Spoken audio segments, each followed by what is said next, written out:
Welcome to the Country Fried Outdoors Chasing Your Experience podcast. The podcast that will connect you to resources regionally and nationwide to engage them in open, honest discussions so that we can inspire the growth that you need to chase the experience you want.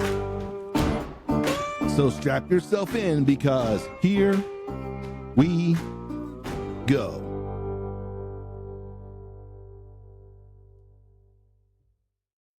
Hello, everyone, and welcome back to the Chasing Your Experience podcast. I'm your host, Sean Smith, and we have a special guest back on the podcast with us today, all the way from that great state up north. We've got the scrape doctor himself. James, how are you, sir? Ooh, I'm cold, Sean. I'm cold. I know we were talking off the air and you said start soon again. I'm like, what? It's snowing out my window right now still. It's ridiculous.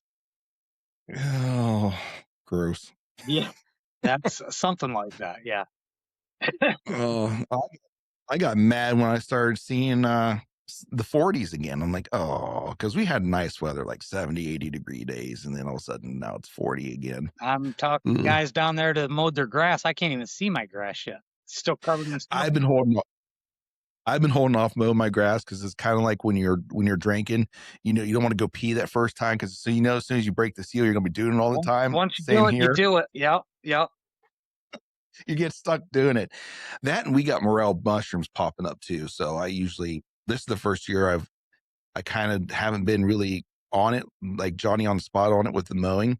And we've got quite a bit of morel mushrooms popping up. So yeah, we're probably a month away from picking those. I would probably bet, looking at the long-term forecast. So yeah, they started sprouting as soon as that weather warmed up. It was quick, man. They just started popping. Yep, so my cousin in Indiana just messaged me and said he found a few yesterday. So it isn't going to be too awful long. Just a few warm days. Man, that's all it takes. That's all it takes. And then they start popping. And basically, as soon as the tulips and stuff start breaking ground, usually the mushrooms aren't too far behind them. Yeah. Well, So, we don't have any tulips coming yet, so I'm safe. What's that? No tulip here yet, so I'm probably safe. We would have tulips, I think, but I think our goat eats them. I think he finds them and he eats them before they get fully developed. So it's kind of hard for me to judge it that way. Yeah, sure enough. We get a few flowers that grow around the pond that start to come up around this time. That kind of gives me an idea that the soil's getting warm enough for it. So yeah, but that's not the content why people are here to listen to us today, man. It sure isn't. We're not here to talk about mushrooms, are we? Man, it's been a while since we had any podcasts, and there's been some developments on your guys' end, some new things out that have been put into place, and really interested to get those out and talk about those. But I just want to take the time to get kind of caught up with James, the scrape doctor, and just to kind of rekindle our friendship that we have, and just get some all that new stuff out there for you. So how you been, man? How is the business? Things are good. It's been a cold off season, but winter's almost over now. We're getting ready. We can get back in the woods again. Wife and I were out the other day looking around at a spot where we found a big buck in the late fall last year and never could get in to hunt him, and he's still there. We went in there and there's a huge amount of sign exactly where I thought he was going to be. So we set some stuff up in there and took some pictures, and that stuff will start coming up pretty soon.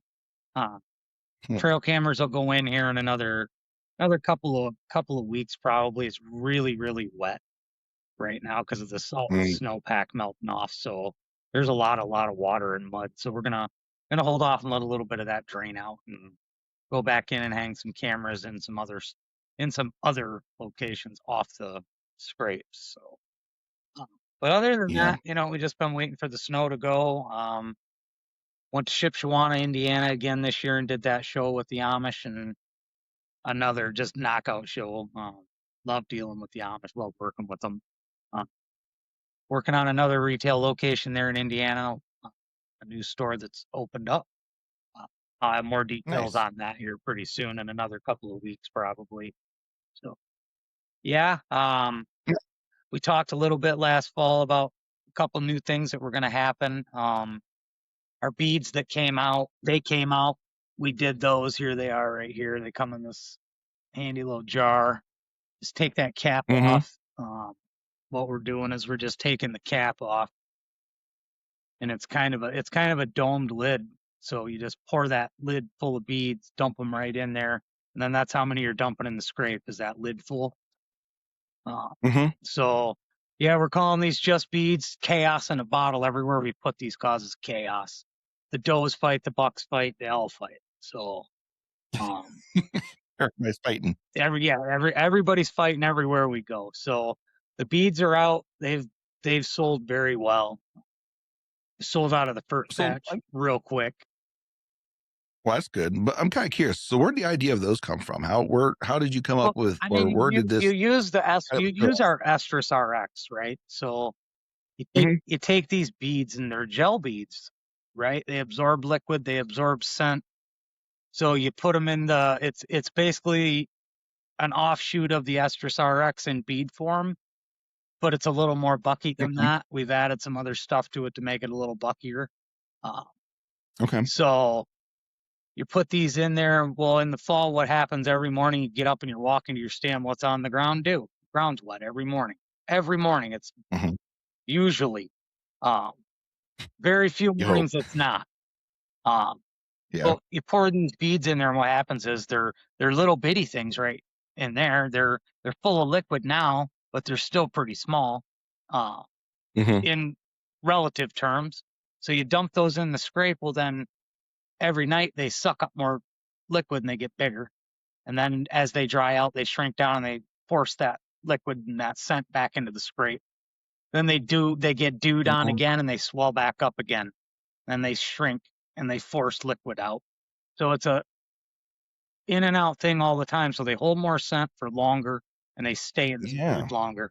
They don't just evaporate away like the urine does. So Yeah.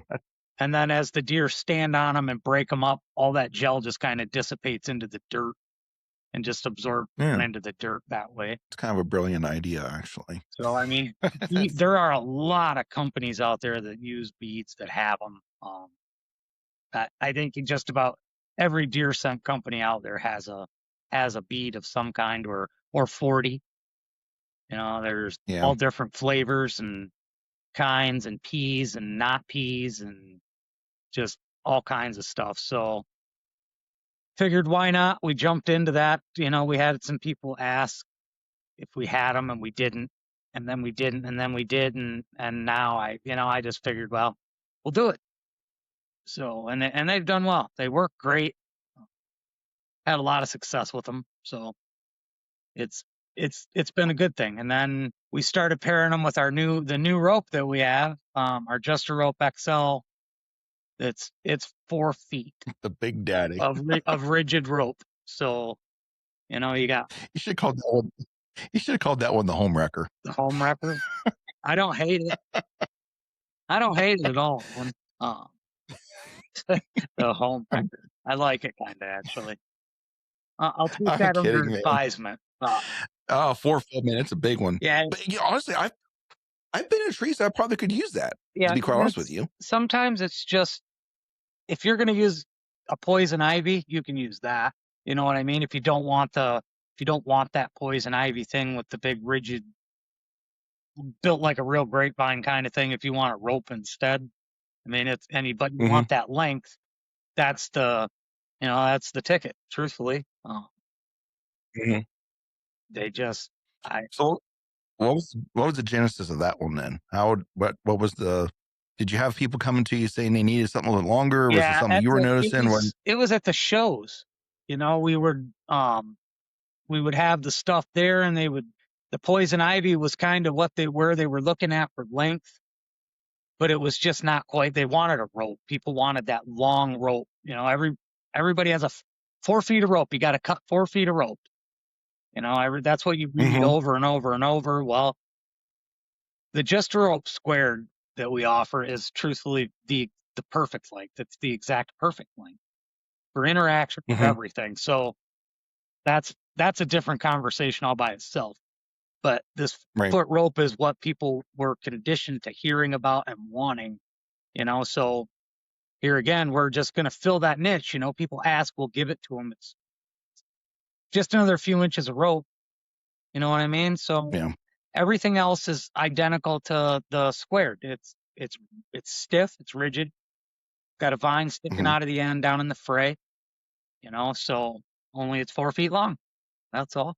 So, and they like them. I'm not gonna lie. We've got them. I've got a bunch in Kentucky where I hunt there with Foggy Hollow, uh, and tons of bucks on them. And a couple of the locations they're key spots for him. Killed 2 bucks Hmm. off of one of them there in one of the one locations. 2 real nice deer. So that made me happy that they, you know what I mean, that they did exactly what we knew they would do. And again, we're back to the educational end of that, where we're at the shows. We've now built a display to hang this stuff all up. Well, I hang it at exactly the height that I hang it in the woods, and it causes a lot of shock and disbelief when they see how low this stuff hangs. Um, Yeah. they go, really? Mine are up like here. I said, yeah, that's why they don't work. I said, you just said you can't get any deer to hit them. I said, that's why they don't know they're there. So they walk right underneath them. Hmm. I said Yep. that's the biggest fight right there, is to get guys to drop their ropes down and drop their expectations of what's going to happen.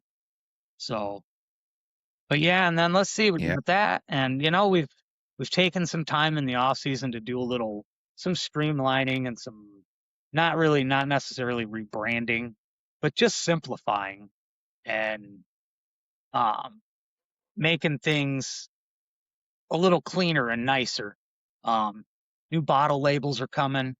As soon as we get through this batch, we do have a few left of the old label that are still labeled up.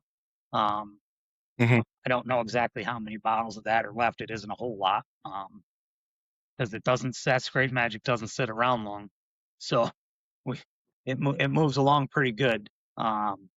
So yeah, once those are out, this is going to be the new label. Here, we'll give a quick look at that. People want to see that. Yeah. So that's the one for the scrape magic. And then we've got one that kind of matches up just for the Estrus RX there. So everything's kind of similar, Mhm. but not exactly the same. Right. Just trying to make it look a little bit better. And we're going to get one that does a wraparound on here. It's on its way to go around those bottles. And probably going to offer another size of this bead here.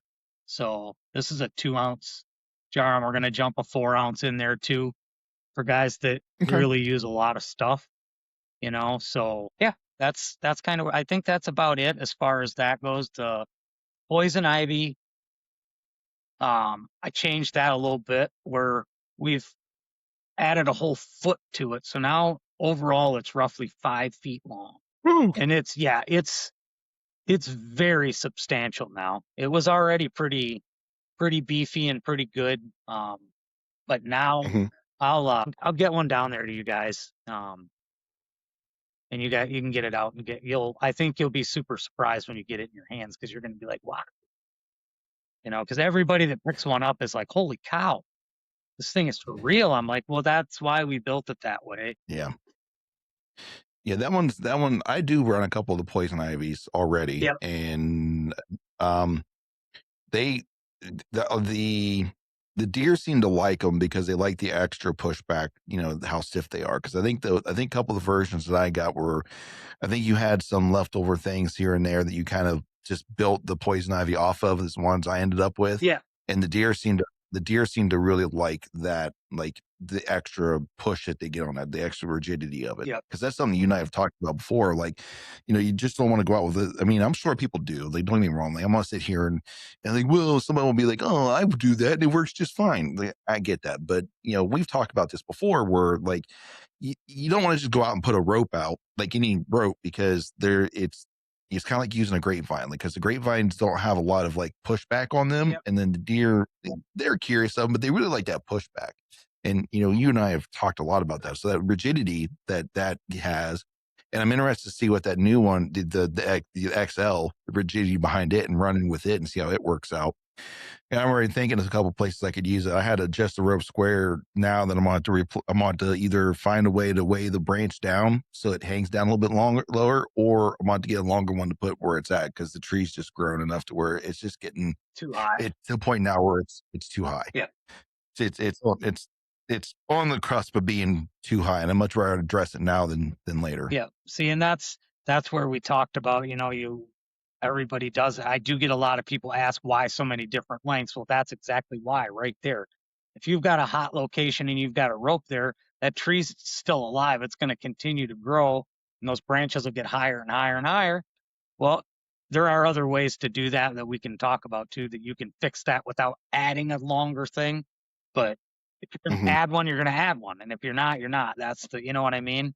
So if you Right. add one, just add the extra length. And if you're not, then do the other thing and tie the branch down and move on with your day, uh, to shorten it up, to bring it down to the ground. But eventually it's just going to be too high. You can't do that. Yeah. And then eventually I've also learned, like, not necessarily the tree gotten higher, but like as the branches start to get mature and they start, say you picked a smaller like sapling you're going off of, as it starts to mature, those branches, they don't bend as much. They start to get some rigidity to themselves. And Yeah. so what was at a good height because of the weight that you had on it no longer is Well, because right. It's it kind of strong. straightened up. It's right. It's got enough backbone in it to keep that up here instead of down flat. Yeah. Hmm. Yep. Hmm. So, yep. Yep. I think with the thing with that I've really figured out over, honestly, in the last probably 8 months or maybe even 10, well, maybe a year.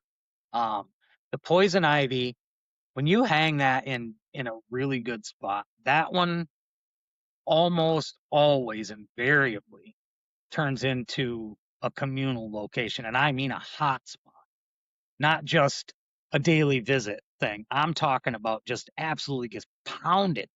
Uh, I don't know if any of the ones that Hmm. you have turned off that way in the spots that you put them. But that one, that was it Sam that hung that one he sent me all the pictures of it that hung over that. Yes. That's Yeah. him. Um, I fully expected that spot to become just absolutely Hmm. monstrous. Did it? Yeah. It did. Yeah, It did. I knew that it was going to be like, just because of the way that it was hung and the location between the trees, and it was he picked that actually is one of those spots that I tell people you can pick the sweet spot, but still miss it. Hmm. Like just this much. Well, he picked the hot spot and then he put it right in the peach of the spot. I mean, he hit it right in Hmm. the heart, you know. And I knew just by looking at the way that it was hung and all of that he had hit a home run with it. I knew it was going to be good. So, and I don't. I I don't think a want. lot I of don't that want to speak comes too from much. you helping him, honestly. I won't take credit for it, but I thank you. I'll be humble enough not to take. I did go out and we walked around. We kind of came up with a game plan with it, but Right. I will. I don't want to talk for Sam too much, but he came to me and said, "Listen, this has probably been one of the best years I've had out here since I've had this property. He lives on it, so it's a 20 some acre property that he has.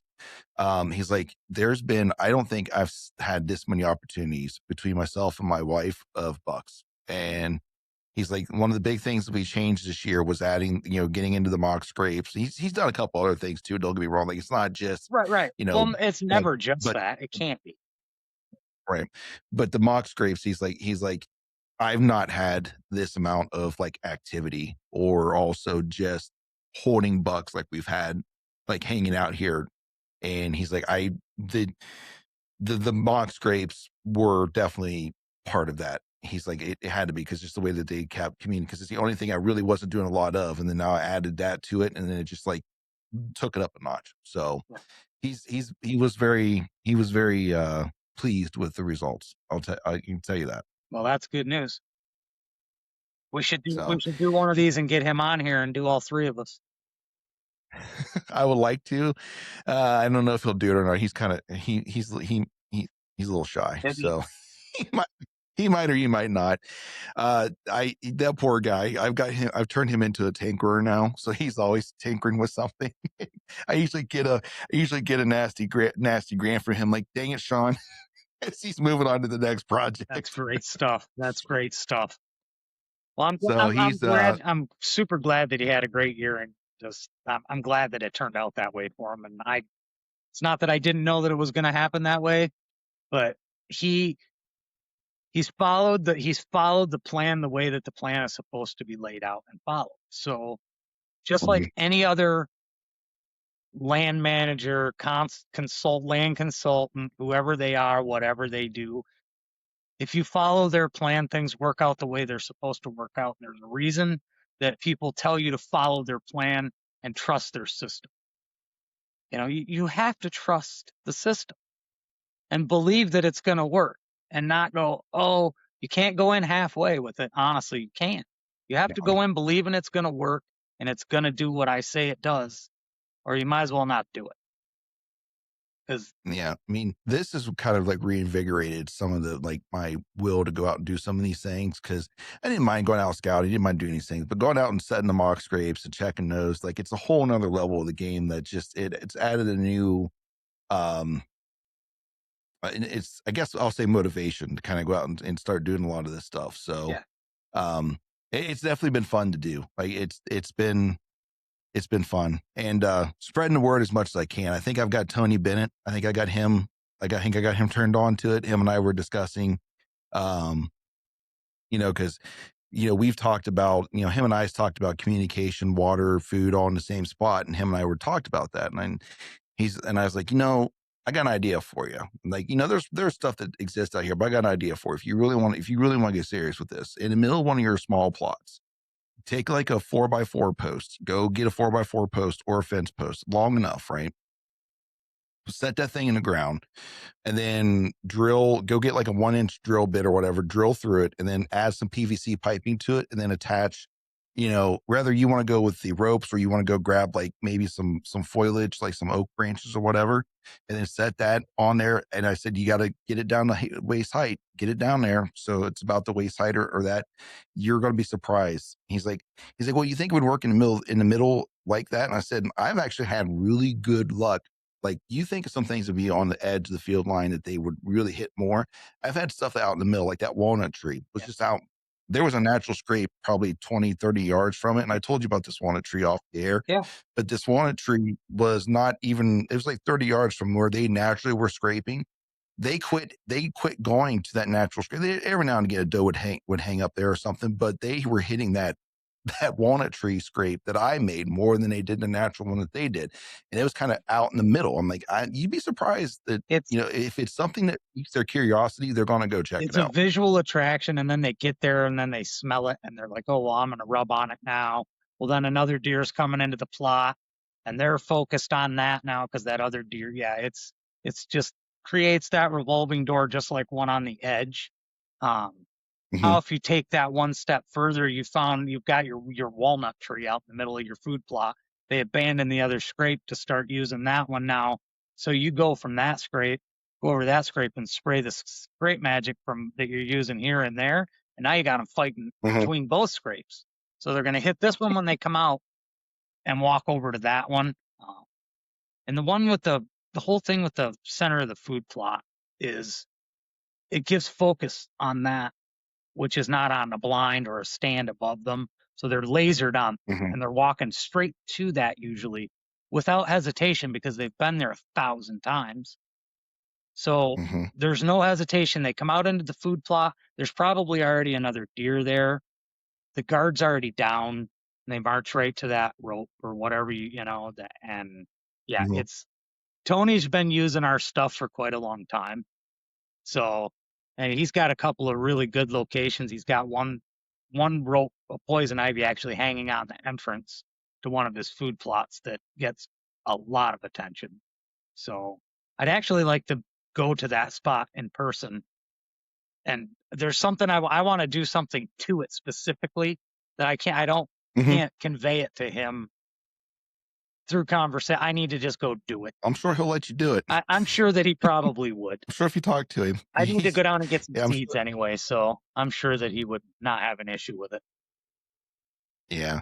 He basically we kind of coined, you were trying to make the local hot, like a local gastro pub or whatever is what you're trying to make. You've got the communication, you got the water, and you got the food all in one spot where people where it's a new hot spot in town. That's where everybody's coming Yeah, to. I We were talking mean, about you want that. to talk about the, I mean, Mhm, use the whole new generation thing. It's the new, or the internet cafe of the woods, man.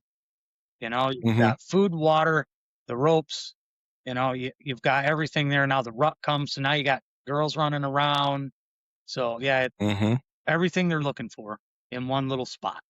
So So speaking of food plots and stuff, you've got a new product out, and it's a mineral line, if I remember correctly, yeah, right? yeah, we've been working on it for a little while. We talked about it I see it was before. on. We've talked Mhm, about it a couple of times actually, and I keep saying, yeah, here it comes. I'm almost ready. I'm almost ready. And it isn't, honestly, it's not for lack of it not working or any of that. It's just the way life goes. And sometimes just things don't come as quick as we want. And now they're here.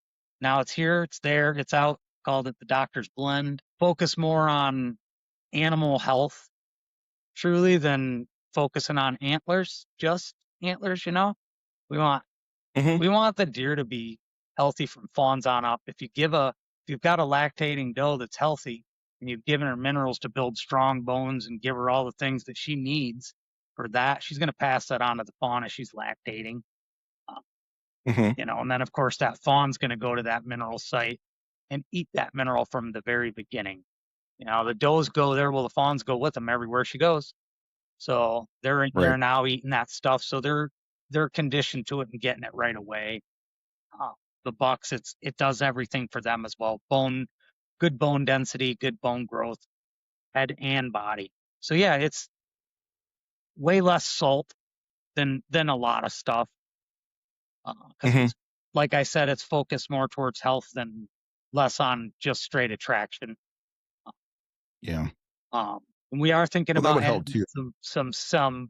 some like apple scent or some cherry scent to it. We don't know yet for sure if I don't know if I want to do it or not yet, because everything, and then everybody will think that it's just working because it smells like apples or it smells like cherries or Mhm, whatever. Because mhm. it really doesn't need it. It'd be more for the guys that want it to smell like apples or have some Yeah, kind of a smell at all. You know what I mean?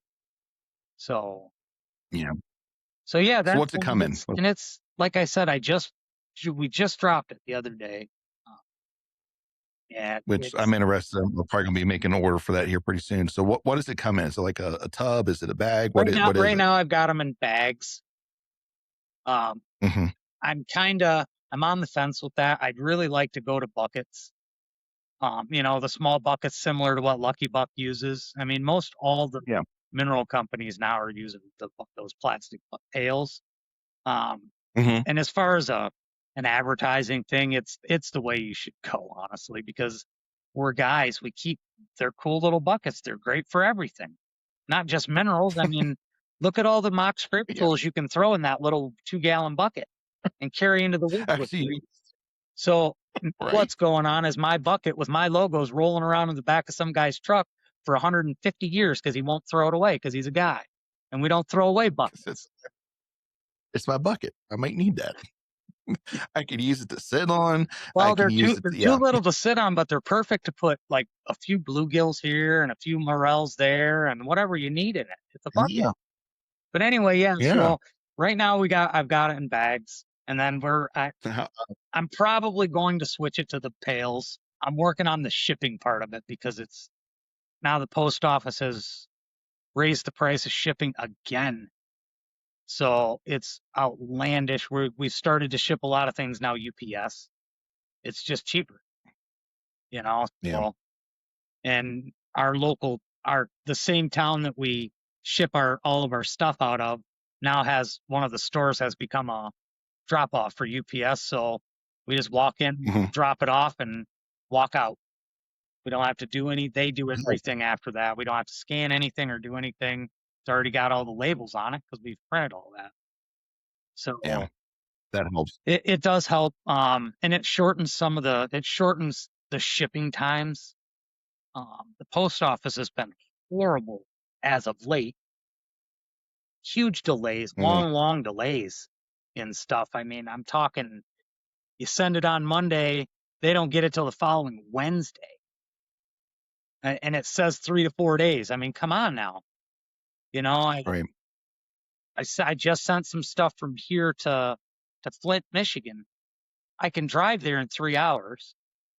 So they still don't have it. I sent it last week. And the post office trying to say the holiday did it. I said, Easter's on a Sunday. There is no mail. Right. Nice try. Unless you got Amazon coming. They delivered something here on Sunday from Amazon. On Easter Sunday? Yeah. Kidding. Oh, wow. Well, there's that Amazon effect. Everybody's got to have it right away. Yeah. I didn't mean for it to come that way, but yeah, it'll be there Sunday the 5th. I'll bet you weren't upset that it showed up, though, were you? No, I wasn't. Well, here's the thing, though. I don't think Easter is a federal holiday, so I don't know what the post office is talking about. Yeah, it's not a federal holiday. Yeah, so they don't get it off. I don't get it Well, off. it shouldn't delay them. It's just an excuse. Yeah. It was, yeah, that's, you know, and then what am I supposed to tell my customers then? Oh, well, the post office said, okay, well, they don't want it. Nobody wants to hear that. They want their stuff. And I 100% understand it. I want them to have their stuff. So yeah, right. the minerals, yeah, they work good. They were good. You won't be disappointed. They were good. So what have you found is the best way to apply it? Are you looking at like a whole bag on the same spot? Are you looking at like spreading it out some? What's some of the best practices with your mineral line? If you pour it directly into an old stump, honestly, is the best way. Mm-hmm. If in Michigan we're not allowed to use them, but when we could use them and do all of that, I would even in my food plots would create a site, dig a hole, bury a stump in it, right? So now you got all that dirt laying around. You pour the mineral into the stump that you buried, because I would drill holes in it, and it would take the mineral down into the stump. Well, then all that extra gets in the dirt. You just chop it into the dirt with the shovel. It's in the stump then, and then in the ground, and they just dig into the dirt, and it just turns into a giant mineral lick. So that's how I do it. I don't necessarily like to pour it directly right on the ground. I try to use a log or a stump or something like that. Well, that might be changing for you guys here pretty soon. I don't know. They've been talking a lot. I don't know, Sean, if they're going to do it or not. I hope so. And truly, the only reason I want them to lift the bait ban is because of, look what just happened to us up here this winter. Record snows, and then all the snow's almost gone, and we had another huge storm come through, and I got 37 inches in one whack, and it was in 36 hours we got that. And that's a lot of snow, in case anybody's wondering, to get in one whack. That's waist deep. A lot. That's how high I recommend hanging all my ropes off the ground, is 36 inches, so you're an inch above that. Yeah. So that's... we came home from Florida and got greeted by that. Talk about culture shock. And I want to take a moment to talk about something that has transformed my approach to hunting. That's mock scrapes. I was introduced to the Scrape Doctor system 2 years ago in Columbus, Ohio. And let me tell you, it changed my game. If you're looking to dive into mock scrapes or just need a fresh perspective, I highly recommend checking out scrapedoctor.com. Their insights have been invaluable, and it's been great to see how my skills have developed since that first meeting. What's more, our relationship has blossomed into a fantastic friendship. And to celebrate that, I want to share an exclusive deal with you. Use code CountryFried15 at scrapedoctor.com to save 15% on your purchase. Trust me, you won't regret it, Doc. Ooh, buddy. I've been unhappy ever since. That's almost where you kind of walk off the plane. Nope. Turn right back around, get back on. Take us back. We're done. Yeah, I'm done. Yeah, I'm leaving. But yeah, so, and that's when I want to be able to use the minerals, and then we can supplement feed when we have these big, huge storms and stuff like this. It isn't, obviously the mineral's not going to do anything for them as far as that goes now, but it's time for it a month ago to get it in the woods. You know what I mean? And start all that February, March, and get that stuff rolling. And we can't do that here because our NRC is ruling from a desk and with feelings instead of science. They don't, they're using their emotions, just like most of those kind of people do. Yep. Well, I can tell you, there's a bunch of people in Ohio that would tell you guys, don't do it. Don't do it. There's a lot of people kind of upset with baiting and stuff here in Ohio Yeah, right and I now. heard that there's a push maybe there to end it for Ohio. Yeah. I personally don't think it's going to go anywhere unless they tie it in with CWD. Well, they have in If some of your CWD starts, counties. I know that because where I hunted there were parts of the county that were Mhm. closed to baiting because they found positive Uh-huh. deer. Yep. But now they're So saying that those townships and those townships, that's going to get lifted because if they said, I guess if they can't close down the whole county, they're not going to close. it You know doesn't what I do any mean? They good. won't close any of it. Right. Yeah, Because, it doesn't do it any good. yeah, right. It doesn't help. So, No. so yeah. Other than that, it's the states where we're using it. I mean, the deer are doing what they're supposed to do with it. They eat it.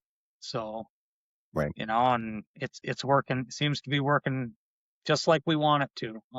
Good deal. Good deal. Yeah, I'm definitely interested because it's about that time for me to start redoing all my sites. Yeah. I think I got a couple of blocks left of oh, what is it? I think Jurassic Rock, I think is what it is. I got a really good deal on like a lot of those. And that for whatever, I don't know, I think it was Blaine's Farm and Fleet.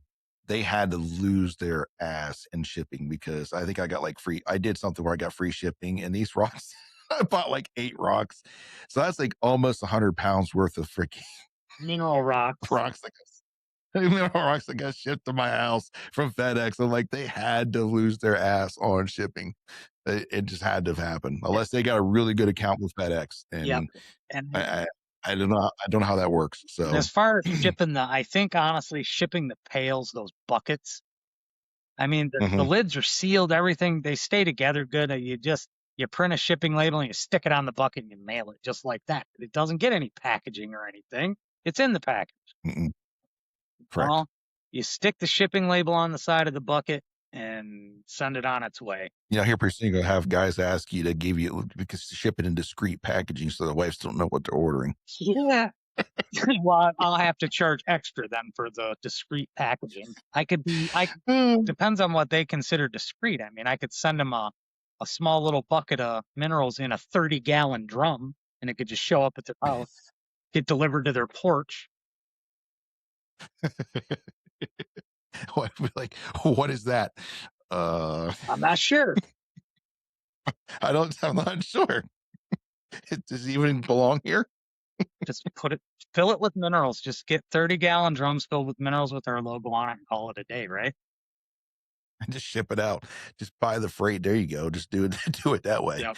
Hey, Sell look it by at the the pound. deal. You pay for the freight. Yep. The freight will kill you though. Yeah, oh man. Nowadays, especially. Yeah, freight will kill you. Yeah, and it's getting ready to go up again. Well, it doesn't help when I don't know what your gas looks like, but ours is $4, darn near $4 a gallon right now. Well, That's gas. That's not that's in diesel. we're over 4 here. It's 4.19 at some places, Mm. 4.14, but it's the average I think is around 4.14, and our diesel is 5.39. Mm. So yeah, I mean, our stuff's up here is more expensive anyway because as you see, we're a million miles from everything where I'm at. So Yeah, yeah, it's beautiful, but beautiful comes with a cost. So yes, it does. you gotta be able to keep it beautiful somehow. But yeah, we let's see, No, what else happened? Yeah, well, we did the show. We killed one really huge buck in Ohio that we named the Preacher. Had several years of activity with him and action with him. He hung around for all that time. We almost killed him the year before as a monstrous typical 10. He was just a beast of a buck. I showed you the pictures of him mhm. because I was in Kentucky and didn't go kill him. Well, then he just blew into kind of this. He was a mainframe 10, but he had 16 scoreable points, Woo. scored 180 and 5/8. Uh, just, Nice. just a mammoth buck. Uh, and I'm sure you've seen the pictures of him. We've had him around a bunch of times, and I think we're going to have him in the we're gonna have him in the booth in Shipshawana next year because the mount should be done. So we'll have him there, and then one other show that we go to, and then uh, another buck in Illinois that got a lot of attention that we had on camera. Guy down there, Tony Washnock, he killed a big old buck that's close to touching 180. They named him Nice. Baby G. There's a whole story that goes with him. 3.5 year old buck and was already a 180. Whew. Yeah, there's a whole backstory that goes with that I'm not gonna tell here. Right. It's not my story to tell. Right. Tony's told it a couple of times on his platforms, on TikTok, and then on Facebook. He talked about it. And I think over on Threads there's a part of it's over there too. But honestly, just an absolutely beautiful buck. Just giant typical 10. Just clean, super nice. So those two, and then we talked about putting the hole out in the food plot in the center. Mhm. Gray Wolf, good buddy there in Kansas, been with me forever and ever and ever. The very beginning, he's been with us since the very beginning, way back in 18, and he took a metal 2x4 post and welded it to a field disc, the disc off of a field disc, and stood Okay. that up. And he hung a limb out of it, and then hung his rope, his XL, his 4-footer off of that, and he killed 170-ish inch buck off that. We had oodles of pictures of that deer, and the blind is right behind it. It wasn't brushed in, nothing, just sitting there. That deer came out all the time. It would just walk right up to that rope from every direction, would walk past the blind. It didn't Mhm. care that was even there. So that one, yeah, I don't know, man. We had some really good ones killed this year. Had little fellow there come up to me in Indiana. His name's Cody. Um, he's been a loyal customer this is his third season using our stuff. He bought some stuff from us at the show there in Shipshawana the first year we were there, and then came back the next year and got some more stuff. Well, then this past winter, he called me on Christmas, of all things, just to tell me Merry Christmas because he likes our Mhm. stuff so much, and and Wow. all of this, and to tell me that he killed a great big buck on the. He doesn't. It's just a rope. He calls it your rope. That's all he calls it, is it's your rope. He doesn't call it by its name. He Mm. said your rope. And your spray. And your juice. He calls it my juice. So he's That's awesome. the kid is just ate up with this stuff, man. I don't know that I've ever seen a kid like it, honestly. That's good to hear. So There's so many distractions he today. he made a point. He came in with a folder, a manila folder. And I posted a picture. I don't know if you saw it. He drew a picture of his buck at the scrape and him in the tree with the bow. The whole hand drawn thing and colored the whole bit, right? I've Oh, got it here. I'll post more pictures of it. And then the score sheet from his buck that he killed off that rope. So 100 123 and some 3/8, I think, is what it scored. 8. nice.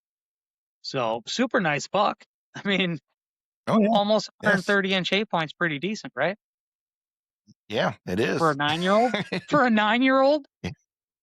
For anybody, it doesn't matter what age you Yeah. are. And he said that was his biggest buck so far. And his sister got a couple deer this year. So they went on quite a tear. They ended up between the two of them, not including mom. Uh, they killed, I think, 7 deer between the two kids. Yeah. Well, I don't want to steal the show here, but I want to dive into something real quick, Let's do it. because I know your stuff works, and it almost got me in trouble with one of the property owners that I hunt on. And so I've been running your stuff. I got 2 different properties I run your stuff on, and I've helped other people, or at least one or others, but I don't hunt those ones. But the 2 that I mainly hunt, I've been running one. I'm pretty much the only guy that hunts. There's a couple Amish guys that come in here and there, but usually it's just me, right? And then this one here in Tuscarawas County, there's a few of us that hunt that, right?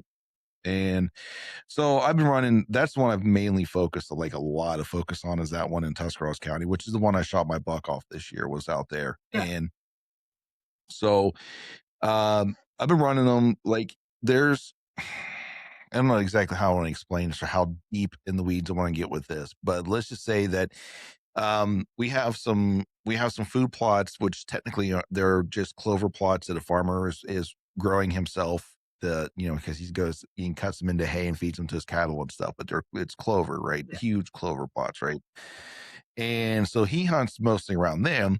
Well, a lot of my scrape stuff that I've been doing is in the areas where I hunt on the property because I go back a little bit further in, this kind of stuff. Or like I have a few that kind of skirt some property lines Yeah. kind of on purpose for a reason, right? Yep. Yep. And so him and last year, like I said, I already said like this year was kind of a little odd year for everybody, right? It's just odd.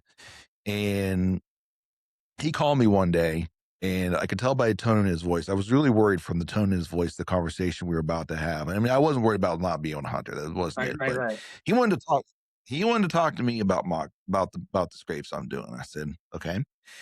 And the conversation, when we ended it, that phone call sounded like I was more on the fence that he's probably going to tell me he does not want me doing those anymore. Right. That's where I thought we were going to leave this at. And him and I actually got together and did some work to cut some trees and stuff off our 4-wheeler trails together.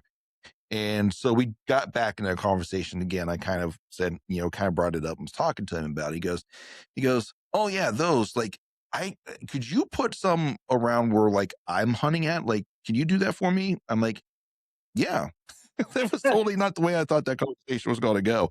I was going to try to do some type of damage control, but he's seeing he's like, well, here's the thing. Like, I know what you're doing, and I know, because when he originally brought this up, and I forgot to mention this, he goes, I like to hunt where deer want to go. Like, and you're in the mock scrapes, everything I'm reading is that you're making them go where you want them to go. I'm like, well, yes and no. Like it's the same thing with everything else. You just can't go out in the middle of the woods somewhere and put something up and expect something that's going to work. Like they actually have to be there, right? So I'm not doing anything that they're not already at, right? So I thought that's where this was going to go. Like, stop putting those up because I want deer to come to me. All right. I want them to come where I think they should be coming. Like, okay, fine. I get that. But that's not at all what this conversation became. Right. Right. It was, hey, can you start hanging? Can you, like, I would like for you to put a couple of those, in some of the areas that I'm hunting in on this property. And I'm like, I can do that. I'm like, you and I will come up with a plan where you want this stuff to, how we want. I mean, I got an idea what I want to do on how I want this to go. I told him, I was like, none of this has ever been about keeping deer away from anybody else that hunts out here. And matter of fact, it's really not necessarily trying to keep deer away from anybody at all, period. I'm just following their natural lines or kind of maybe offshooting off of those just to create a pattern so they spend more time on us. That's the idea why I'm doing some of this is to keep the deer on us more because they're traveling through and checking these, right? Yeah. And all these that I have lead up to the areas that you are hunting. Like I have nothing that does not lead out to like a stand that you're hunting in. Like they all lead Yeah. at a certain point to where you're at a certain point, right? So, so yeah, I averted that disaster. I thought that was going to be a really hard conversation for us because I honestly I don't want to quit doing it. Like I'm like, this is like I like doing it and it has some good results to it. But I'm glad that's the way that this conversation went. Like Me it's too. I was like, whew. I was like, well, I guess James is gonna get more orders from me. Yeah. There we go. So but no, so we're looking at doing that and starting to add some of those up, add those in. But but the other farm, it was just a weird year out there. I'd had a lot, and I told you about that walnut tree was getting a lot of action. Like they totally abandoned like a natural scrape. It was hitting that walnut tree more than they were their natural scrape that they Yep. had made. And I had a camera watching both of them, and they seemed like now they like I said, it didn't totally abandon it, but they definitely hit that walnut tree way more. Yeah. So, Yeah. Another but guy yeah, had that same reaction in Missouri. He did a test, a side by side test, and there was quite a difference in between the other one and mine. So we'll that yeah. all that information's all getting ready to come out too here shortly. He's gonna publish some stuff. So that's pretty exciting to see. I mean, I It know, is. and I know what to expect when it happens, but for someone else to see it firsthand when they're kind of a naysayer because you're the new guy around, you know what I mean? So, Right. and that's kind of still that's kind of honestly, I mean, that's kind of still where we're at. We're still kind of the new guy there. Nobody really still knows who we are. Yeah, we kind of are gathering a following now and we're growing. There's no question. But Yeah. we're not a household name by any means. No, we've talked about this though. Like you got to be careful with growth because sometimes you can grow beyond your means, and then Yeah, and then it I'm just not about that, honestly. I would rather grow in short bursts, you know, Mhm. and steady with short bursts, if that makes any sense. Uh, It does. Makes a lot of sense. I don't mind Makes a the lot. big spikes and upticks, but then want more steady after that. I don't want it to just go rocket to the top, you know. Yeah. It's- Yeah. That's Little not good spike, for level anybody. off. Little spike, level off. It's easier, and well, you also have to build more relationships that way. Like, and I just finished recording an episode with Brent from A3 Archery Custom Bowstrings, and let me tell you, I'm impressed. Brent has over 30 years of experience building custom bowstrings, and it all started from his own personal need as a professional indoor archer, needing a set of strings and cables that he could rely on for precision and consistency, and not constantly dealing with peep twist or bows coming out of time. Brent offers both platinum and premium sets of strings. Platinum strings are made from the new B99 bloodline fiber. You're not going to find a better fiber out there. And the premium strings is from the old and true DCY 452X. So if you're in the market for a set of strings and precision and consistency is at the top of your list, check out a3archery.com and order your set today.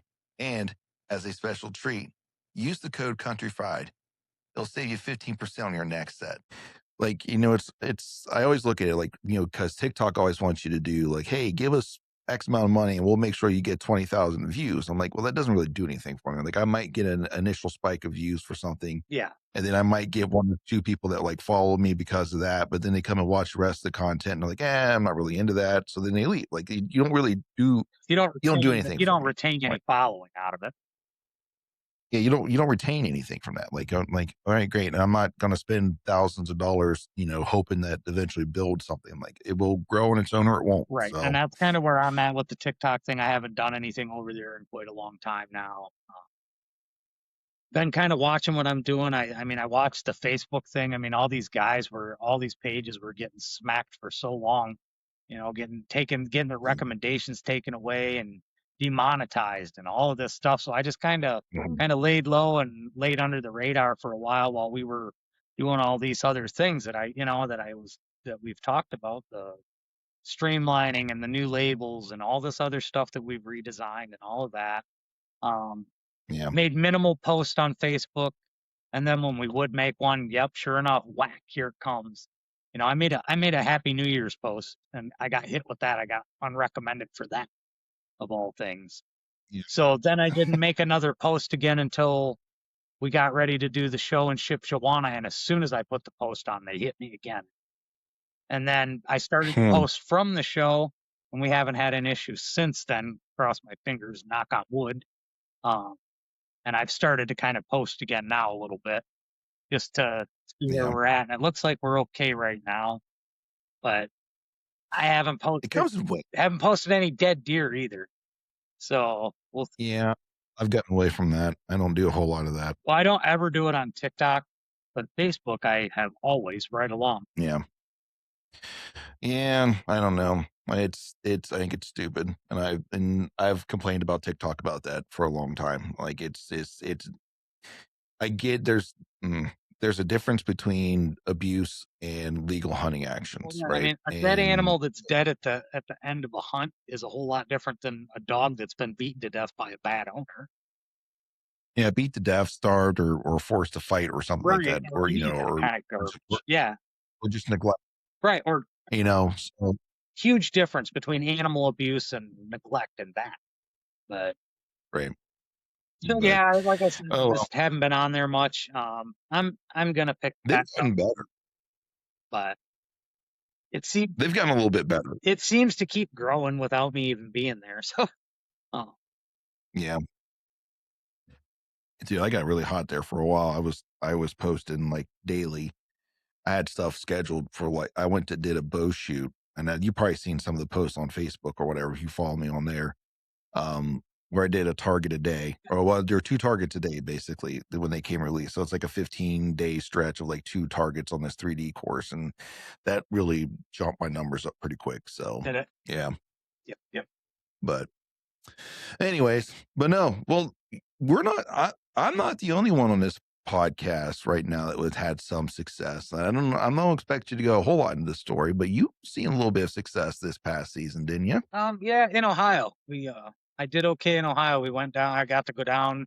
I hunted with, and I'll give a little plug here. We're looking for guys. If somebody's looking for somewhere to go and have a chance at a serious nice buck, just get a hold of me. Bunker Hill Adventures, and up in Northeast Ohio or Northwest Ohio. They're Hancock County. Just get a hold of me, and I can make it happen for you. That's where I killed mine this past fall. Went up Hmm. on a Let me see here.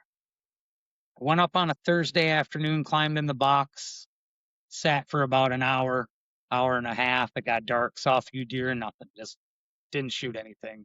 Went in the next morning, got in about an hour and a half before daylight. I was about 4 minutes into legal shooting light, and I let one rip. So, shot a really nice 8 point. First buck I've killed down Yeah. there. Shot him at 22 yards or so, and watched him go legs up. He made it about 30 yards or so, and I watched him do the antler thrash side to side before he tipped over. Yep.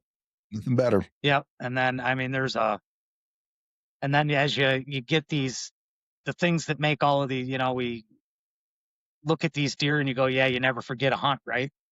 Because of Hmm. thing or another or whatever it may be, right? Well, I've given you the fast track of that deer.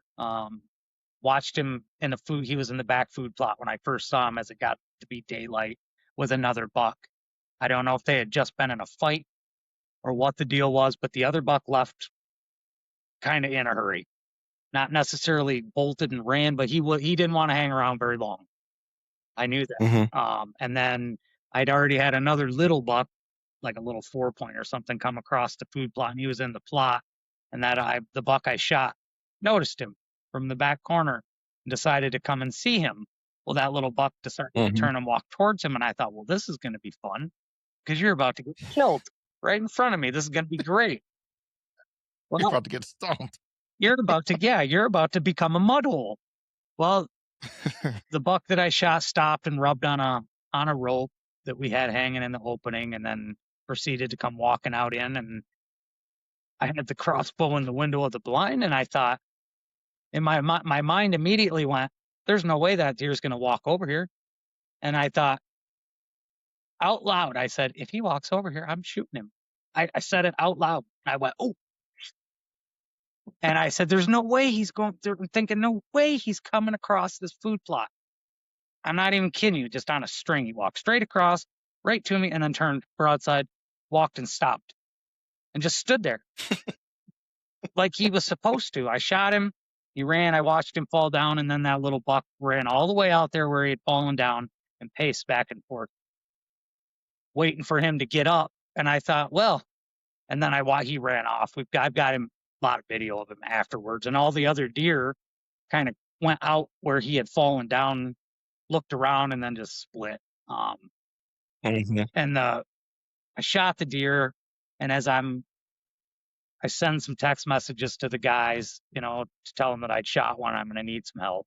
And as I'm climbing out of the box, I hear a vehicle blowing its horn on the railroad tracks that are just beyond where my deer had fallen dead.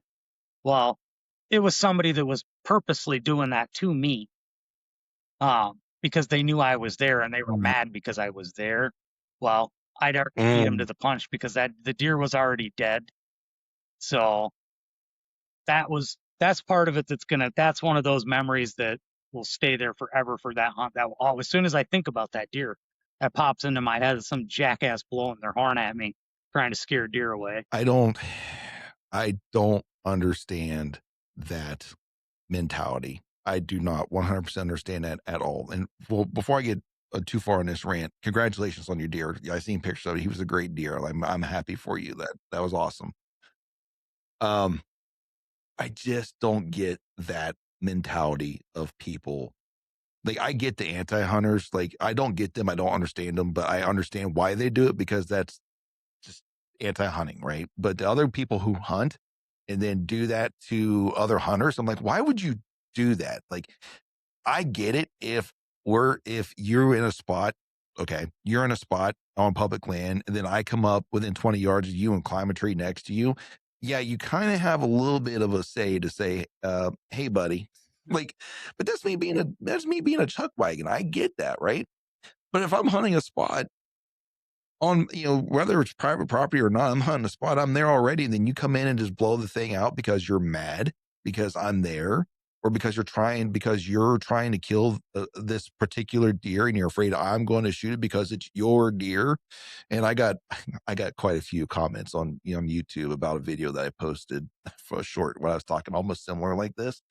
And dude, there's a 185-inch deer. I found out how much he scored thereabouts. He's a 185-inch deer. I had him daylighting. There was a deer I told you about, not this past season, but the season before, daylighting at our spots during gun season. Didn't get a lot of photos of him this year. He ended up getting shot by somebody else. And I found out from one of the neighbors that, that they didn't do it, but, they had got pictures from the guy who had done it. And I'm like, well, good for him. Like, I'm not mad. Like, why be mad? These other guys are like, oh man, that was my deer. I can't believe. And then so what do? They go out and they try to find a way to screw their neighbors over. Yeah, I'm like, what is wrong with you? Like, what is wrong with that entire mentality of that it's there, the right? whole antler mentality thing. Just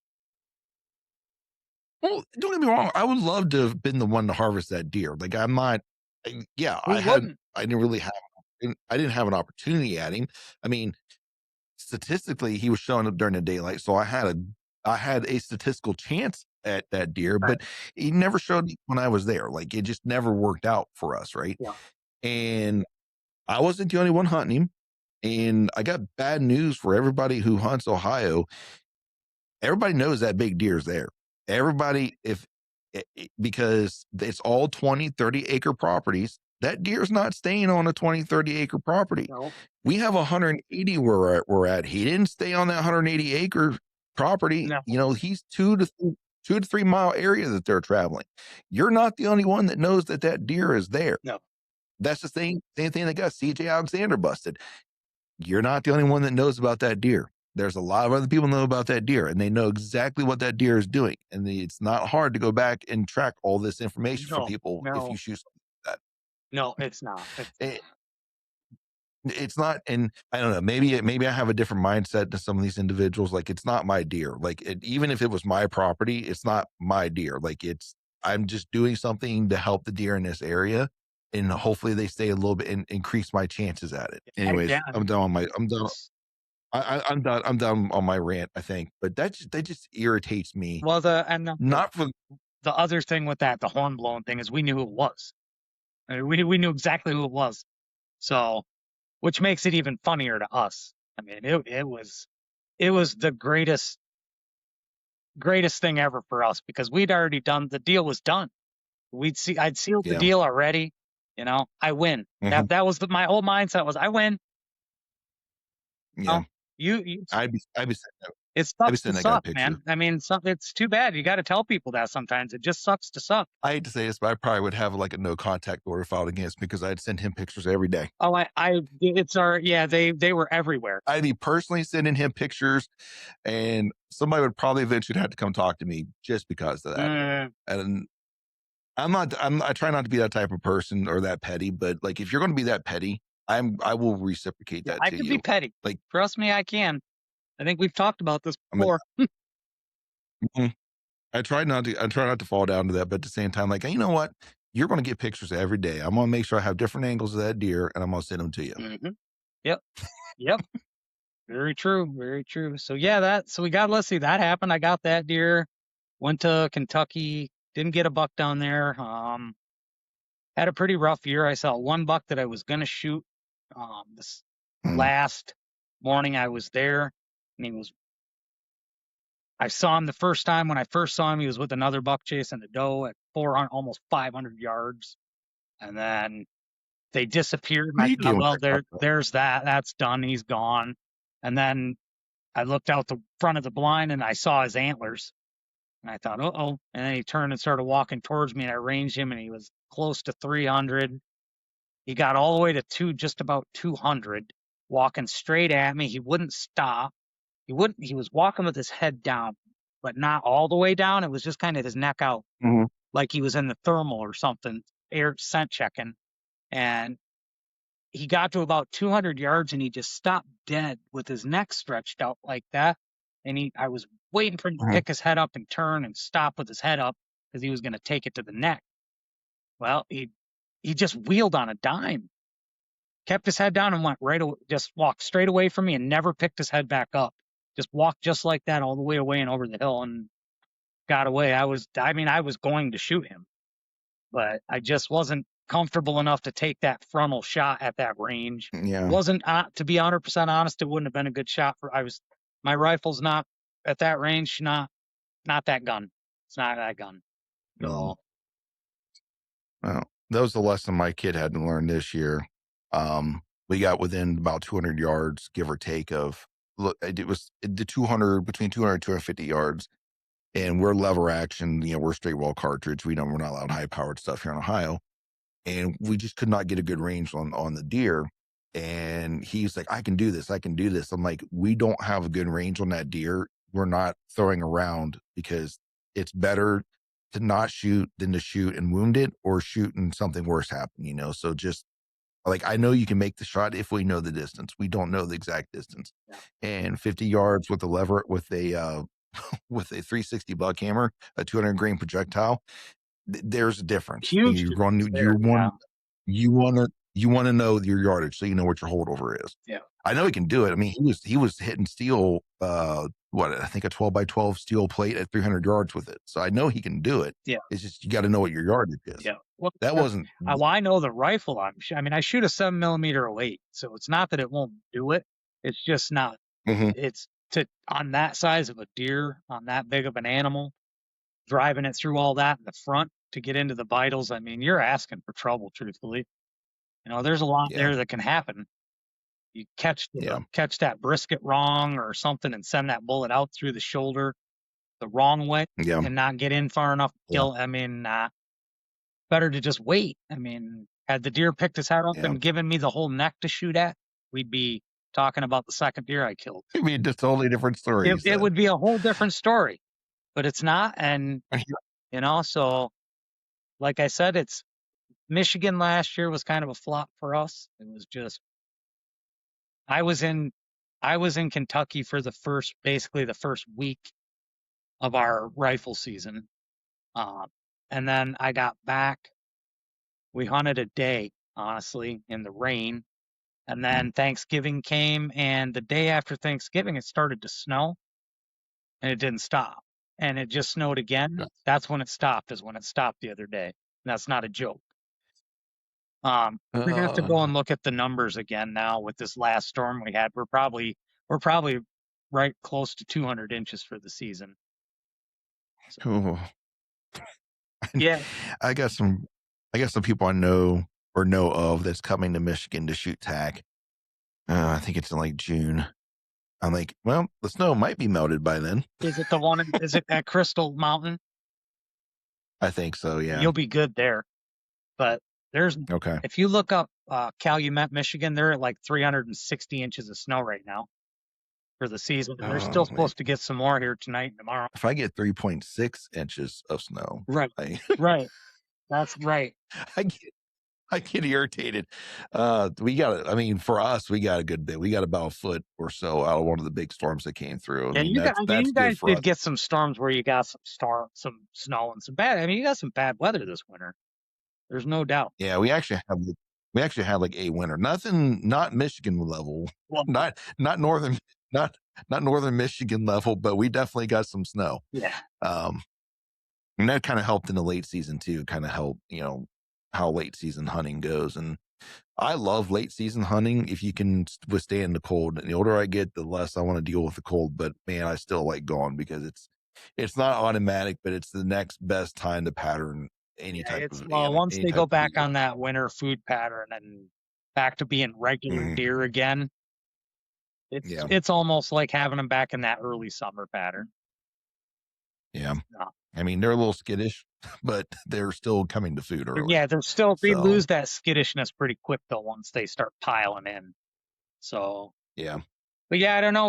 yeah. We're gonna see what happens. There's there's nothing new coming.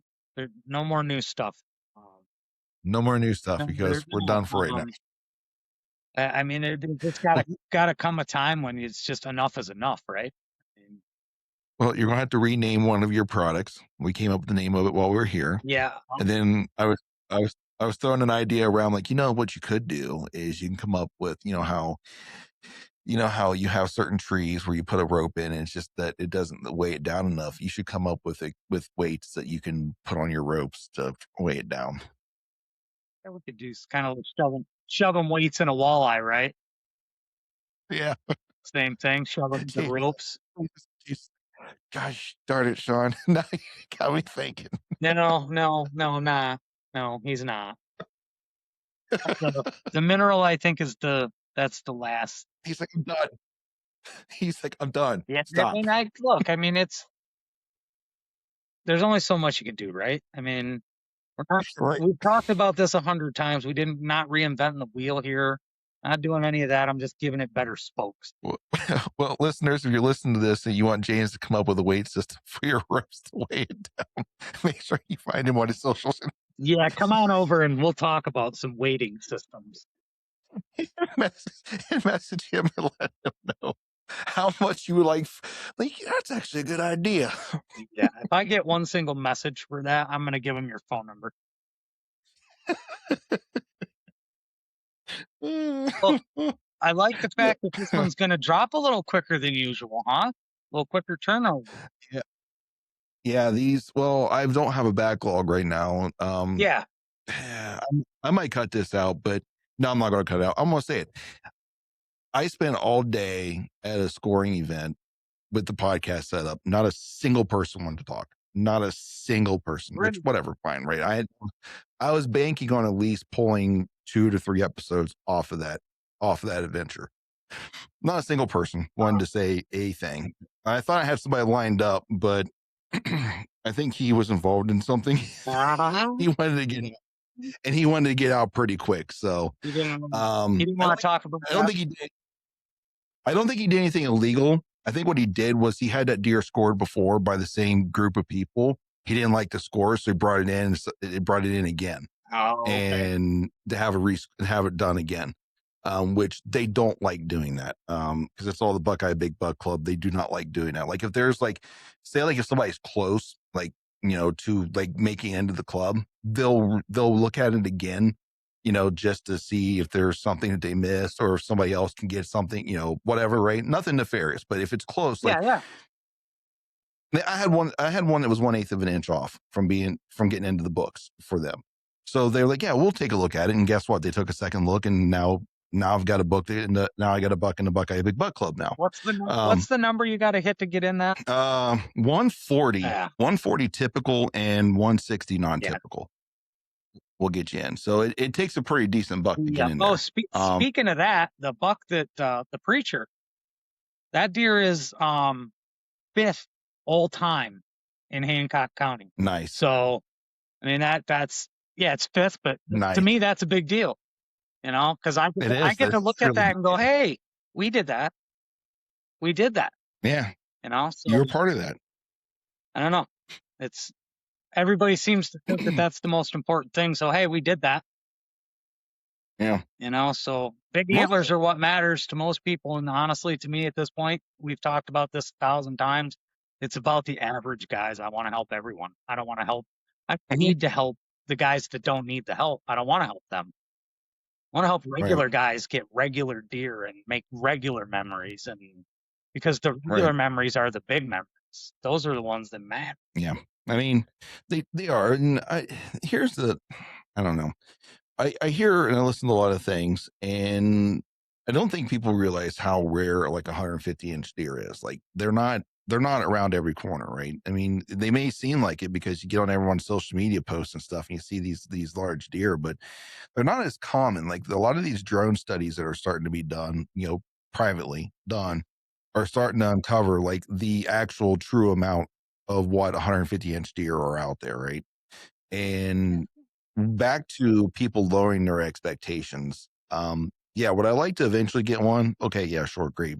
Am I am I going to pass up a good 130? Probably not, unless I absolutely know for sure that 150 I will have an opportunity at that deer. Like if I know that's a good chance of me, like I don't chase ghosts. Like I absolutely refuse to chase after ghosts. Like it's not going to happen. Like I'm not that type of person. Like I don't mind. I can go through a season without shooting a buck. I'm okay with that. But like I'm also not going to go multiple seasons chasing after a ghost. Like it's if I get one that I look at it, and go, that's a good deer.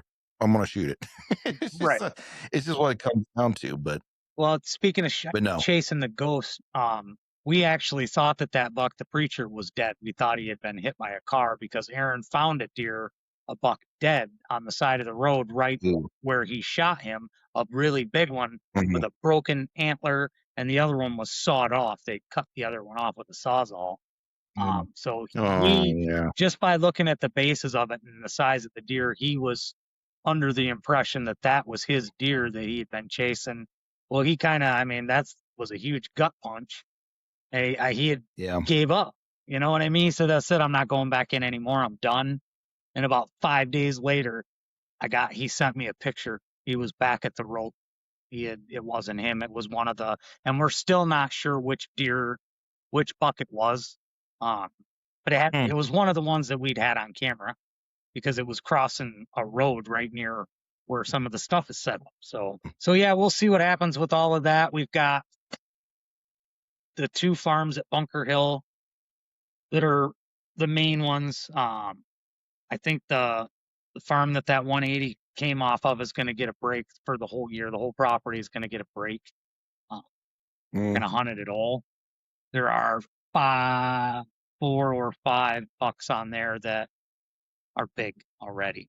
They're young. They're 3.5 and 4.5.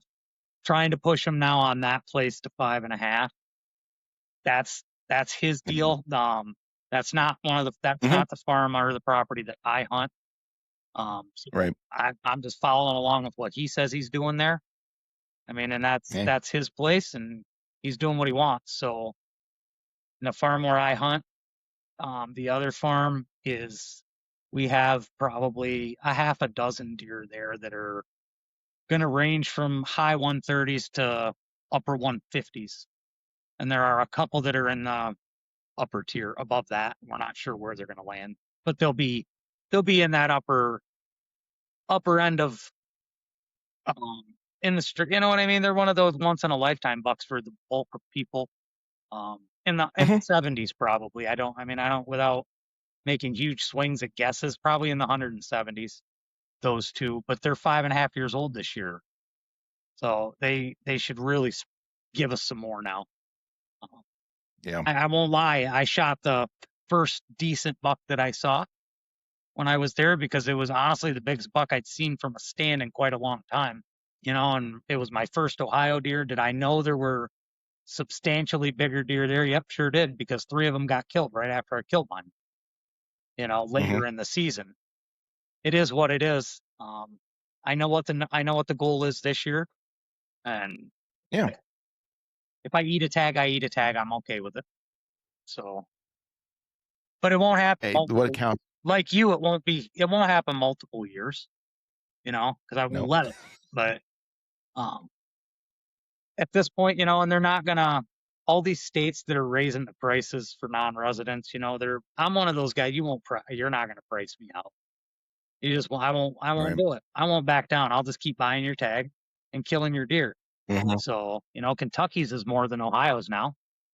So, Yeah, there's a big push, especially from like the southern part of the state, that they want residents, or I'm sorry, non-residents to go into a draw. yeah, lottery like We want to have draw like Iowa like, points. yep, like Iowa, Yeah. so that there's X. We only sell X amount. I was looking at the numbers, and I think we only sold 30,000 non-resident tags for hunting, 26? for deer hunting. Really? 30, like 30,000. For Yeah, somewhere around 25? there.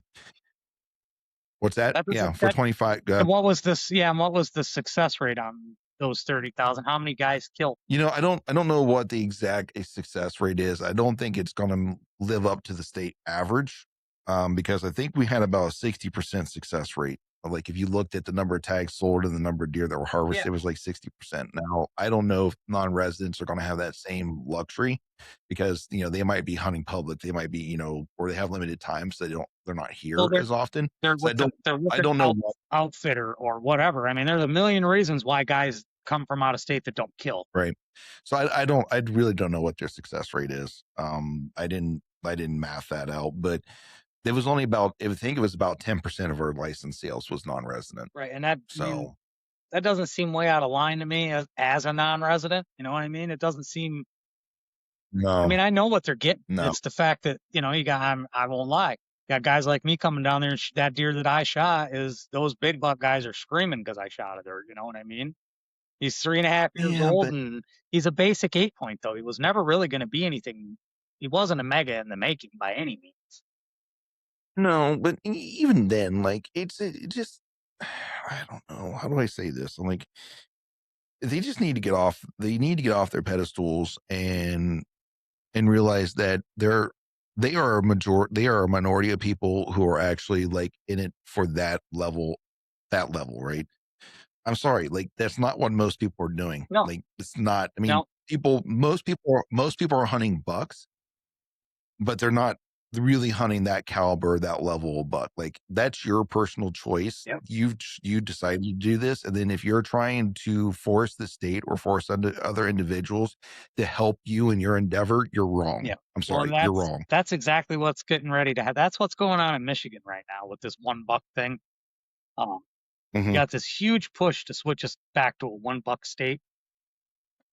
Hmm. I mean, and I'm not sure which side of the fence I'm going to land on yet, to be 100% honest with you. But some of the arguments that I'm hearing why they want to make it a 1 buck state are, in my opinion, it's just a bunch of crap. I mean, is it going to benefit the overall health of the whole herd that much by putting us back to a 1 buck state? No, it isn't. The herd improvement's not going to come from only killing 1 buck a guy. I mean, is the health of the herd in Ohio the greatest it's ever been because you're a 1 buck state? I doubt it, honestly. No, it's not. It's actually getting worse. And some counties, I mean, you look at your map, you're busted up how many does you can kill by the county. It's not, I mean, here we can buy 10 tags and go all over the state, kill them wherever we want. Hmm. I mean, we can go to places where the doe population can't support the killing and do the killing. Hmm. I mean, if somebody's only got 4 does running around on a square on a 640-acre chunk, probably shouldn't kill them, but Probably shouldn't. we can. You can. That county Yeah. probably doesn't have the population to support that kind of stuff. But go down southern Michigan, 10's not enough on most places. No. They Well, need that's lots of guys in there killing 10. I would really encourage you to kind of dig into the statistics of what people are doing hunting wise. And the only reason why, now I used to be a proponent for like, yeah, drop down me. Michigan's not my state. And I don't know why I don't really have a say in this, but there was a time when I really would be a big advocate of the one deer, like just 1 buck, right? That's all you get, right? That's what we dealt with in our entire life. Like you hear on how you get one antler deer, so on and so forth, right? But then but I haven't looked at the numbers. So I'd be curious to see what the actual numbers are for the people who actually harvest 2 bucks It's in Michigan. Like, it's 6% is what the number they gave is. It's just a ridiculously low number. Um, which After talking to our deer program administrator of Ohio, that makes sense to me because there's not a whole lot of people that shoot more than one deer. Now, whether it's because they don't want to or they just don't have the luck to do it, Right. like that makes sense to what I believe is going on. And does it really matter? Because our people down here tell you it doesn't matter what bag limit we set. This is what's going to happen. Right. And where I'm at in Michigan, we have antler restrictions, point restrictions, 3 on a side for the first buck, 4 on the Mhm. side for the second buck. Okay. Well, now they're trying to make it so that our combo tag goes 1 buck, 1 doe. That's what you get on the combo tag. And if you buy a single tag, it's going to be for a doe only. You're not allowed to buy a single buck tag like that. They're forcing you to buy this combo tag to kill a doe. They want you to Yeah. kill a doe. Well, Mhm. okay, so if it's that important to you, I'll buy the combo tag. That's fine. I'll shoot my buck and then I'll shoot a doe with that second tag, and then I won't shoot another deer. Period. I Yeah. mean, doesn't matter. Or I'll go shoot a buck, and that'll be that. I won't shoot your doe. I'll carry that Yeah. tag to And the end of the year. that's what happened here a lot. And I mean, we've never been anything other than what we are right now. They just changed the way that it was available to us. Before it was you Mhm. got 1 buck with your archery license, and you got 1 buck with your gun license. So we still got 2 bucks a year, Mhm. but you can only shoot 1 with your bow and 1 with your gun. And your gun tag, Mhm. your firearm tag would transfer over to black powder season, muzzleloader season. Well, Michigan doesn't have a muzzleloader season anymore. They turned it into the second rifle season, because now we can Mm. use whatever gun we want to hunt with during muzzleloader season. Whatever rifle we can use during rifle season, we can use then. So it makes Yeah. perfect sense uh, to have 30 straight days of rifle season. Yeah. I mean, that right there, I don't think it's the number of bucks that you're allowed to shoot is the issue. I think it's the length of like opportunity when it comes to that the implement you're allowed to use. And we would like to thank you for your support of the Chasing Your Experience podcast. If you'd like to continue to support the podcast, then please check out our online store at bonfire.com. There, you can purchase exclusive Chasing Your Experience podcast t-shirts and hoodies for all members of your family. Check out the link down in the description to find the store. And now, back to the pod. Well, then I think it has more of a definite or when to come in too. right. And you and I have talked about this before. The rifles start banging in Michigan in September with Mm. early doe season, and then we have a youth season.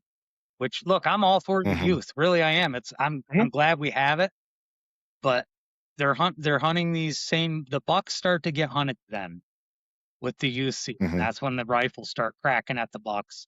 And it's Liberty hunt and the youth hunt. Well, the Liberty hunt is disabled and veterans.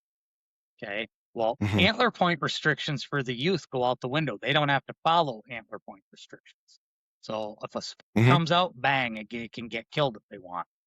Same with Mhm. the other side with the Liberty hunt and all that. They don't have no restrictions on antlers. Well, they can also bait the Liberty hunt and the Mhm. disabled hunters. They can use bait. So magically, those Mm. deer that they're hunting aren't affected by CWD like the rest of us have to deal with. So, but that's a whole nother rabbit Right. hole that we're not going to go down right now. Mm. Funny how that works. It's funny how that works. So yeah, the DNR is talking about making that change for 27. And then I saw, and they're going to change some dates, I guess. They're talking about changing our rifle season dates and some other stuff, which will address Mhm. 6-month long rifle hunting, basically, is what happens. I mean, and I get it because Yeah. by the time we get to the, the first day of bow season, geez, oh, Pete's, man, them deer have been shot at with guns for 3 Mhm. weeks solid. They get a 2 or Mhm. 3 day break and then bang, they're getting cracked at again. It just, Mhm. and I get it. These guys that are bow hunting that get these bucks patterned on their summer patterns and only to have somebody go in. And even if they don't shoot the deer that they're chasing, they bust up that herd, and that bachelor Mhm. group by shooting, and it's over. They've ruined that guy's whole early season. Uh, And I get it, man. I get it. It's equal opportunity for people, but it's they're trying to push our rifle season away from the rut because they want to start it at the end of November instead of the beginning, instead of the middle.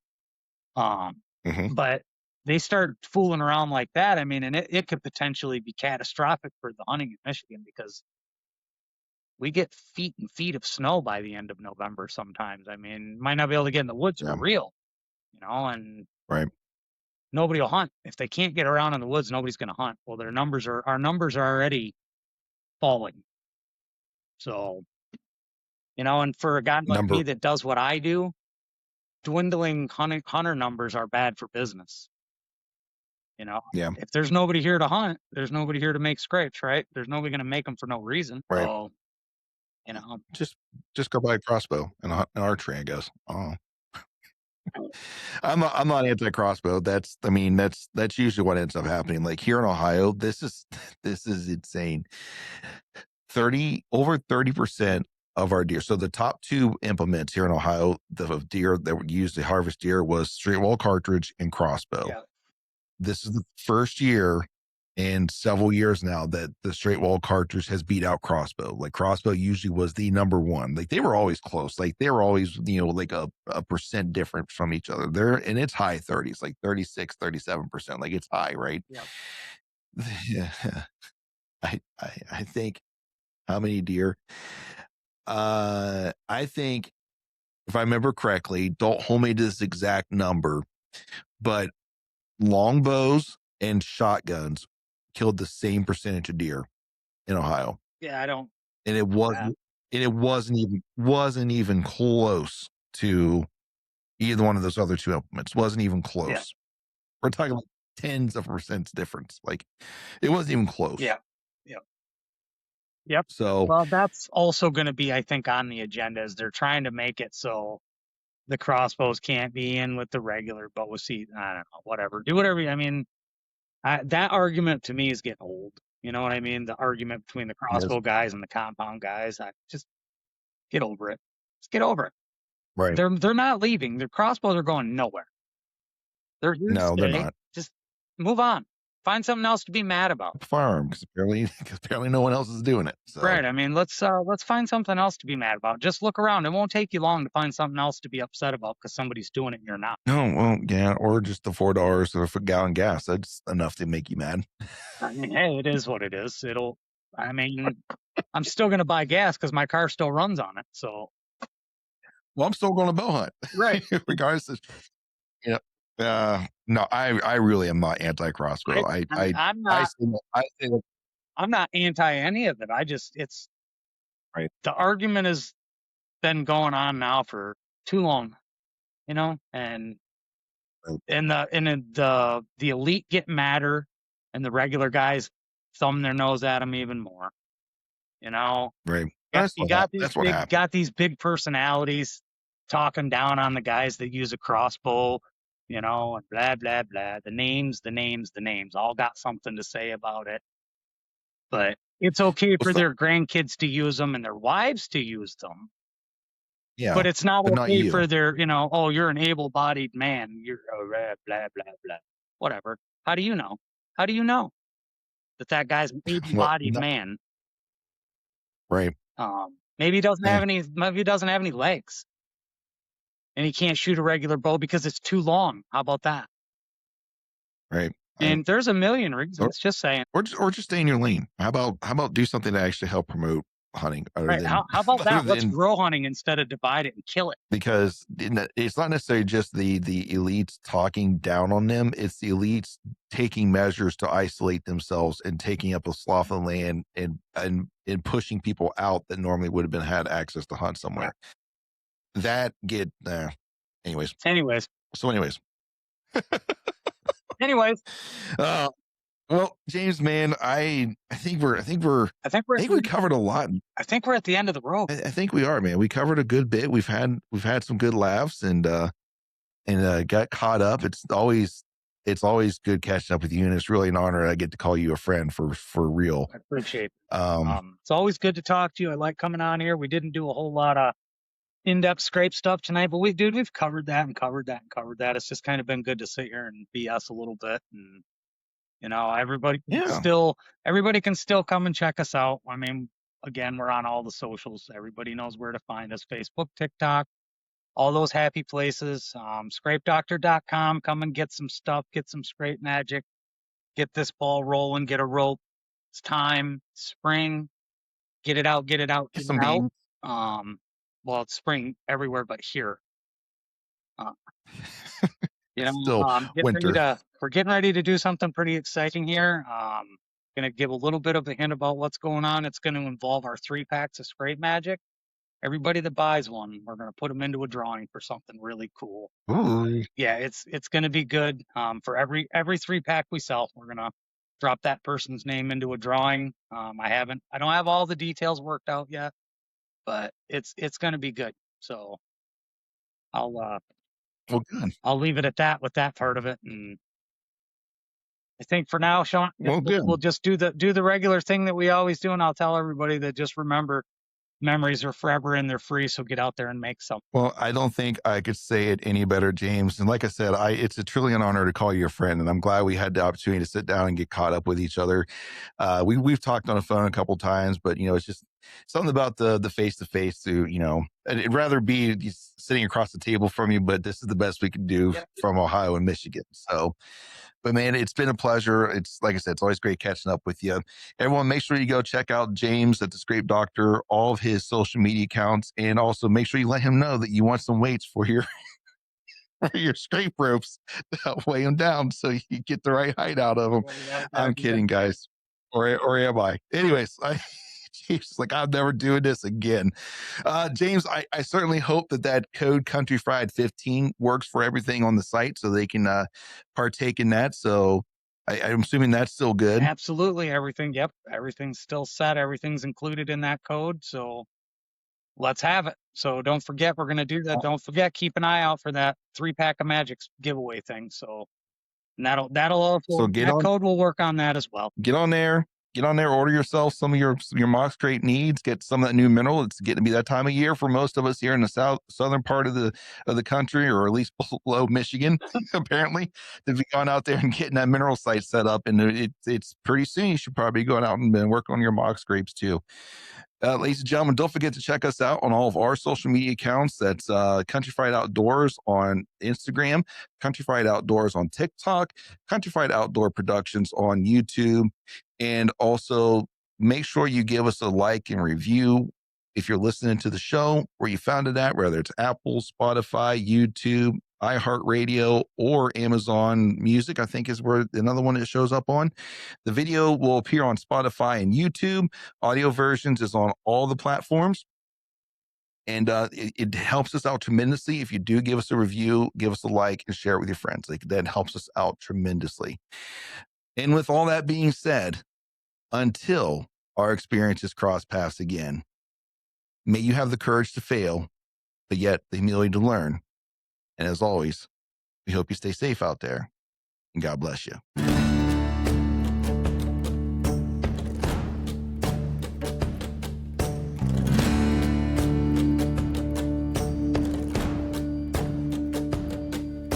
Thank you for listening to the Country Fried Outdoors Chasing Your Experience podcast. Before you go, don't forget to leave us a review and follow the show on the podcast platform of your choice.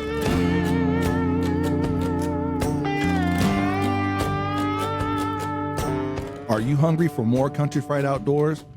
Then follow us on Instagram at Country Fried Outdoors, or subscribe to our YouTube channel at Country Fried Outdoor Productions.